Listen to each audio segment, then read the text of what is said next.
वाहिगुरु जी का खालसा, वाहिगुरु जी की फतेह। आनंद साहब की हर पौड़ी आनंद से भरी है, हर पौड़ी में आनंद की बात है, हर शब्द सुगंध से भरा है, खुशबू से भरा है। और इसी आनंद को हमने पिछली 10 पौड़ियों में समझा। आज आनंद साहब की उसी सुगंध को 11वीं पौड़ी को हम समझेंगे, जो हमें हमारे परिवार के बारे में समझा रही है। कौन सा हमारा असल परिवार है, कैसे हमें अपने परिवार को संवारना है, संभालना है, कैसे सत्य से जुड़ना है, कैसे गुरु उपदेशों को सुनकर समझकर चलना है। और भी बहुत सी विचारें हैं इस पौड़ी के अंदर, जिसे हम गुरु साहब की कृपा से समझने का प्रयास करेंगे। तो आइए सबसे पहले इस पौड़ी की पहली पंक्ति को समझते हैं, जिसमें गुरु साहब फरमाते हैं कि ए मन प्यारिया तू सदा सच संभाले। सच का भाव सत्य और सच का भाव अकाल पुरख भी है।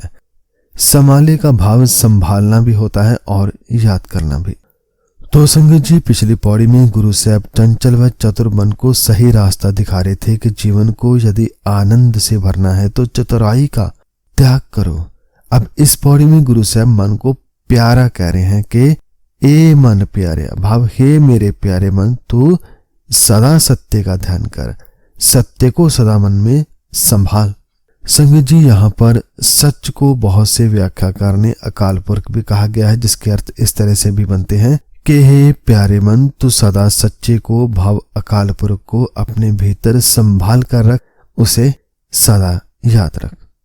संगत जी, जीवन में सत्य हो, सच्चा अकाल पुरख हो तो जीवन जीने का आनंद ही अलग होता है। क्योंकि जब हम सत्य से भरा जीवन जीते हैं तो रब से जुड़े रहते हैं। हाँ, जीवन में कठिनाई भी आती है, दुख भी आते हैं, परंतु मन एक से जुड़ा है, इसलिए आनंद में रहता है। मन कभी व्याकुल नहीं होता, मन कभी चिंतित नहीं होता, क्योंकि मन का लिंक संबंध अब सत्य से है, मन का संबंध अब रब से जुड़ा है। और जो रब से जुड़ गया, रब के गुणों को जीने लग गया, वह ना केवल अपना भला कर पाता है बल्कि रिश्ते भी मजबूत कर लेता है। संगत जी, हमारे रिश्ते टूटते ही तब हैं जब हम झूठ बोलते हैं, जब हम क्रोध करते हैं, जब हम ईर्ष्या करते हैं, जब हम झूठा प्रेम भाव मोह करते हैं।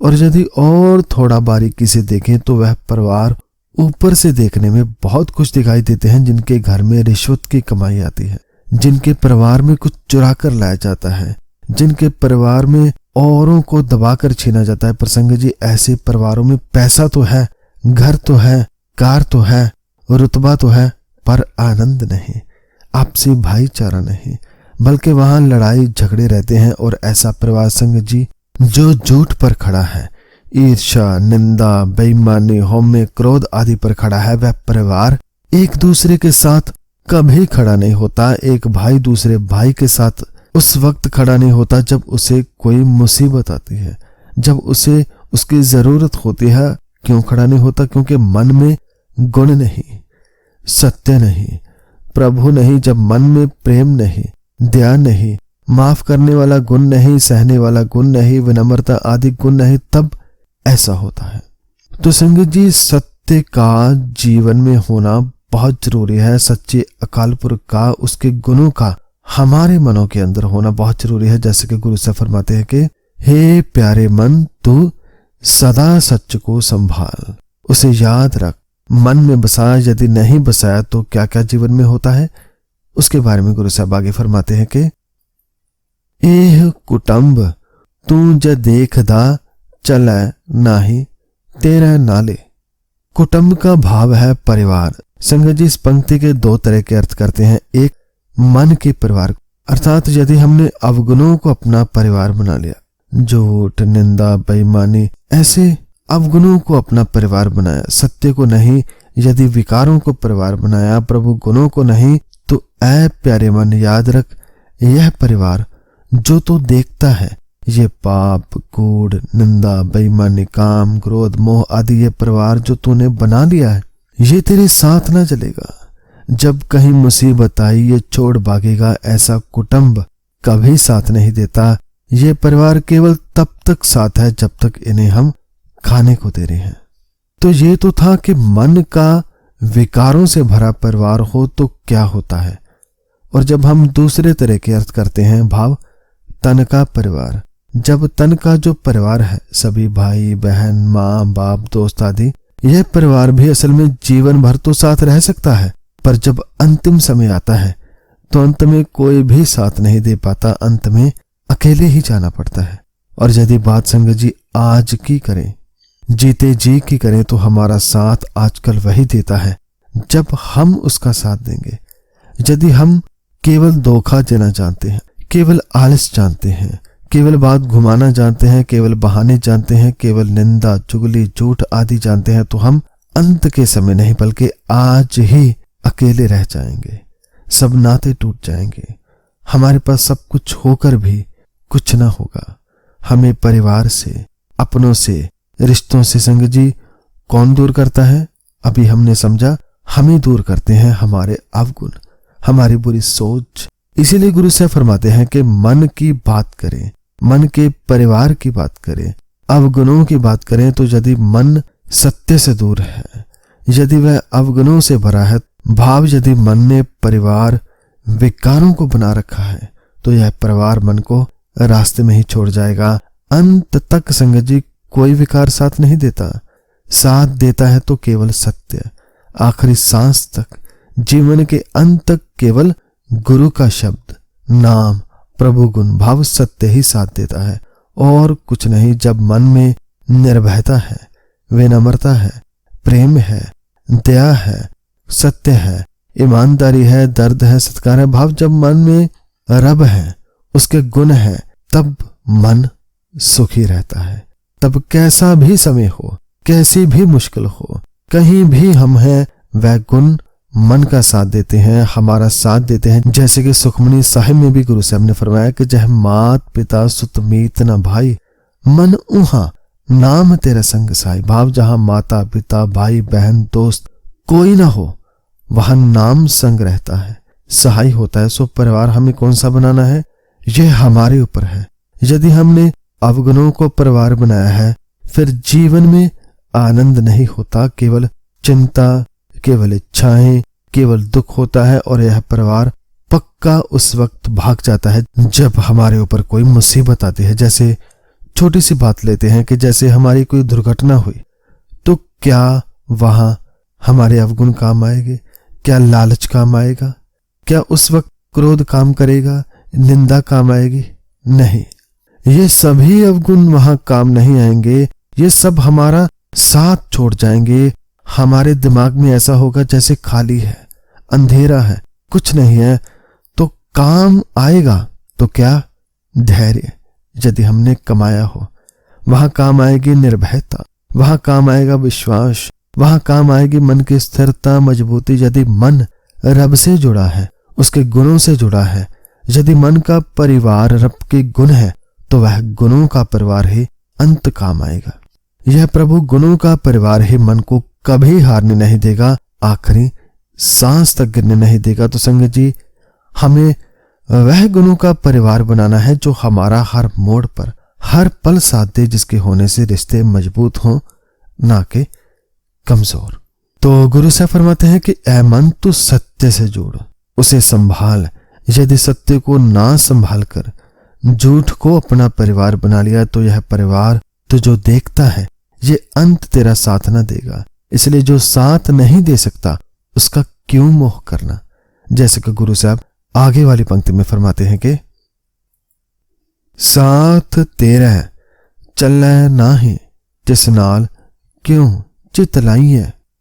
अर्थात जिस परिवार ने तेरे साथ नहीं जाना, उसके साथ तू क्यों चित लगा रहा है। भाव, क्यों फिर मन ऐसे परिवार के मोह में फंसा है जो साथ नहीं निभा सकता। परिवार कौन सा? अवगुणों का, बुरे विकारों का। इनसे यदि मोह करेंगी तो यह परिवार ऐ मन तेरा साथ न देगा। ये तब तक है जब तक हम सुखी हैं, खुश हैं, जवान हैं। इसके साथ ही संगत जी, यदि हम अपने परिवारों की बात करें, भाव शारीरिक परिवार या पूरे संसार की बात करें, तो गुरु साहब ने बहुत बार फरमाया कि ये सारा जगत उस मालिक का है, सभी अपने हैं। इसलिए सबसे प्रेम करो, किसी से भी नफरत मत करो। गुरु साहब फरमाते हैं कि वाह वैर न करिए काहू। भाव, किसी से भी बैर मत रखो, नफरत ना करो और किसी को दुश्मन ना समझो। यह सभी अपने हैं, अपने मित्र हैं। जैसे कि गुरु साहब फरमाते हैं कि सबको मीत हम आपन की ना, हम सबना के साजन। भाव हर एक प्राणी को मैं अपना मित्र समझता हूं। मैं भी सबका मित्र सज्जन ही बना रहता हूं। कोई यहां बेगाना नहीं, कोई यहां पर आया नहीं, सारे अपने हैं। तो संग जी, हमारे अंदर प्रभु गुणों का होना बहुत जरूरी है। केवल पढ़ लेना काफी नहीं, केवल समझ लेना काफी नहीं। लोगों से, समाज से, परिवार से हम तभी प्रेम कर पाएंगे जब हमारे भीतर प्रेम होगा। जब जो गुण पड़े हैं वह जब तक हमारे अंदर नहीं जाते, जो गुरबाणी पड़ी है जब तक अंदर नहीं जाती, तब तक हमारे अंदर से प्रेम नहीं मिलता।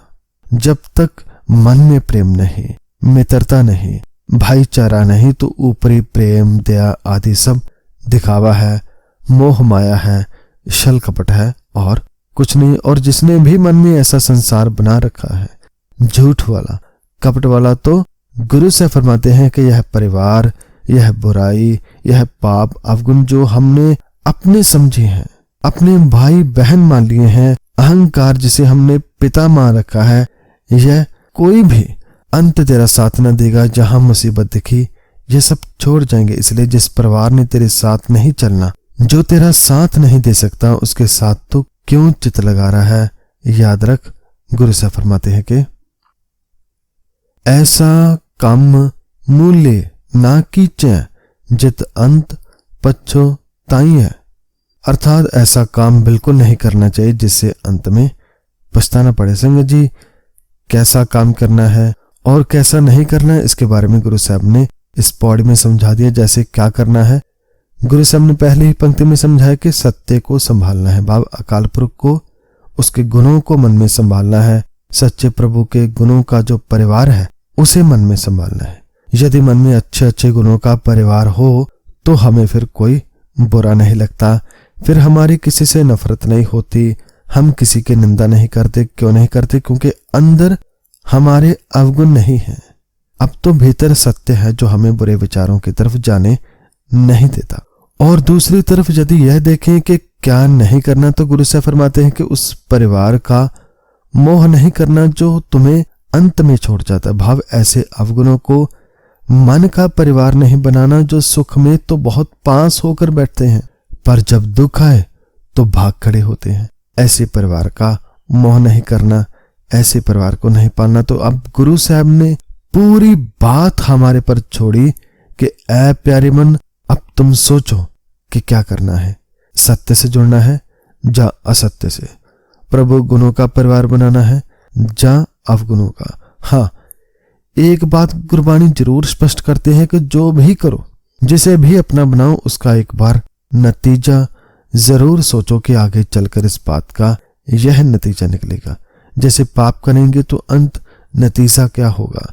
यदि रिश्वत लेते रहें, यदि क्रोध करते रहें, यदि ईर्ष्या करते रहें, यदि अहंकार करते रहें, तो अंत क्या नतीजा होगा? ऐसा जरूर सोचे। इसलिए गुरु साहब फरमाते हैं कि काम वह करना, परिवार वह बनाना, गुण वह जमा करना जिससे हम रब से जुड़े, और ऐसा काम भूल कर भी मत करना जिससे हमें अंत में पछताना पड़े, जिससे अंत हमें मुंह की खानी पड़े, जिससे हमें अंत में अफसोस करना पड़े। तो संगत जी, यदि हमें यह पूरी बात समझ में आ जाए, यदि गुरु साहब ने जो भी समझाया उसकी समझ मन को आ जाए, तो फिर मन यही चाहता है कि उन गुणों को ही अपना बनाया जाए, उन्हें ही अपने मन का परिवार बनाया जाए जिसमें गुण है, प्रभु गुण है, जिसमें अकाल पुरख है। पर उसके लिए करना क्या होगा? कैसे मैं गुण इकट्ठे करूं, कैसे इनको अपना परिवार बनाऊं? उसके लिए गुरु साहब अगली पंक्ति में फरमाते हैं कि सतगुरु का उपदेश सुन तो होवे तेरे नाले। तो क्या करना होगा? उपदेश सुनना होगा। सतगुरु का उपदेश ऐ मन तो सुन, यही तेरा साथ देगा, यही तेरा असल परिवार होगा। जैसे कि एक जगह गुरु साहब फरमाते हैं कि गुरु मेरी वर्तन, गुरु परिवार अर्थात गुरु ही मेरा जीवन आचरण है, कैसे जीना है उसे समझाता है, और गुरु ही मेरा परिवार है। संगत जी, गुरु गुरु साहब के उपदेश शिक्षा यह मन को मजबूत बनाती है। जैसे जैसे हम गुरु की वाणी को पढ़ते समझते हैं, हमारे अंदर गुरु साहब के गुण आते चले जाते हैं, और जैसे जैसे गुण आते हैं वैसे वैसे अवगुण दूर होते चले जाते हैं। तो संगत जी, यदि गुरु के उपदेशों को जो सच्चे के गुण हैं, जैसे सच्चा बनना, दयालु बनना, मदद करने वाला बनना, विवेकी बनना, संतोषी, सब्र वाला, प्रेम वाला, यदि ऐसे गुण जब मन का परिवार बने, माँ बने मत, पिता बने संतोष, तो हमारा अपने आप से तालमेल बनेगा। हम आनंद में तो रहेंगे ही, साथ में हमारे साथ जो होंगे वह भी आनंद से भर जाएंगे। तो इसलिए ऐ मन, जो तेरा साथ देने वाला है, जो तेरे अंग संग रहने वाला है, उसे अपना बना लो।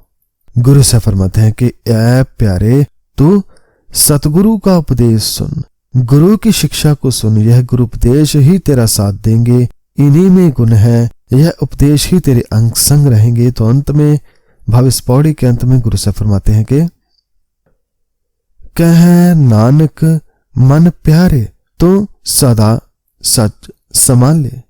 नानक कहते भाव फरमाते हैं कि हे प्यारे मन, हे मेरे प्यारे मन, तो सदा सच्चे अकाल पुरख का ध्यान कर, तो सदा सत्य को याद कर, सदा सच्चे के गुणों से जुड़ा रहो। भाव सदा गुरु की वाणी को उपदेशों से जुड़े रहो। गुरु की वाणी ही सत्य है, गुरु की वाणी ही नाम है, गुरु की वाणी में से ही प्रभु गुण मिलते हैं। ऐ मन, तो उन्हें संभाल, उन्हें मन में बसा, उन्हें मन का परिवार बना। और यदि यह गुण, नाम, उपदेश मन का परिवार बनेगा, तो ऐ मन, तो कभी भी अकेला न रहेगा, कभी भी मुश्किल में घबराएगा नहीं, क्योंकि अब तेरे साथ नाम खड़ा है, गुण खड़े हैं, गुरु की शिक्षा खड़ी है, जो हर मुश्किल को हंसते हंसते हल कर देती है। इसलिए गुरु की शिक्षा को ध्यान से सुन। गुरु साहब अंत में फरमाते हैं कि हे प्यारे मन, तू सदा सत्य से जुड़, सच्चे अकाल पुरख को याद कर, उसे संभाल। तो संगत जी, ये थी आनंद साहब की 11वीं पौड़ी। यह पौड़ी हमें सच से, सच्चे रब से जुड़ने के लिए उपदेश करते हैं। गुरु साहब फरमाते हैं कि सत्य स्वरूप गुणों को अपना परिवार बनाओ, अवगुणों को नहीं। यदि अवगुणों से मोह किया, यदि उनको अपना माना, तो अंत में बहुत पछताना पड़ेगा। इसलिए कर्म वह करो जिससे मन रब से जुड़े, वह नहीं जिससे जुड़कर मन को अंत दुखी होना पड़े। अपने भीतर वैसे गुण भरो जिससे हमें अकाल पुरख से जुड़े रहें, और यह गुण गुरु की वाणी से, गुरु के उपदेशों से मिलते हैं। यदि गुरु के उपदेश को सुना जाए, समझा जाए, तो यह हमारा ऐसे ख्याल रखते हैं, ऐसे रक्षा करते हैं जैसे परिवार, जैसे माता पिता, भाई बहन, दोस्त आदि। संगत जी, यह गुण गुरु की शिक्षा ही मन का असल परिवार है, जिसे हमने अपना बनाना है और हमेशा सत्य से, गुरु उपदेश से जुड़े रहना। तो संगत जी, इस विचार के बाद आगे क्या कुछ है, उसे हम आनंद साहब की 12वीं पौड़ी में से जानेंगे, जिसके विचार आने वाली वीडियो में गुरु साहब की कृपा से करेंगे। तो इस विचार के लिए, वाणी के लिए, उपदेशों के लिए गुरु साहब को कोटि कोटि नमन है। इसके साथ ही इस विचार के दौरान हुई सभी गलतियों की मैं क्षमा चाहता हूँ, और इस कथा को सुनने के लिए आप सब संगत का भी बहुत बहुत धन्यवाद करता हूँ। वाहिगुरु जी का खालसा, वाहिगुरु जी की फतेह।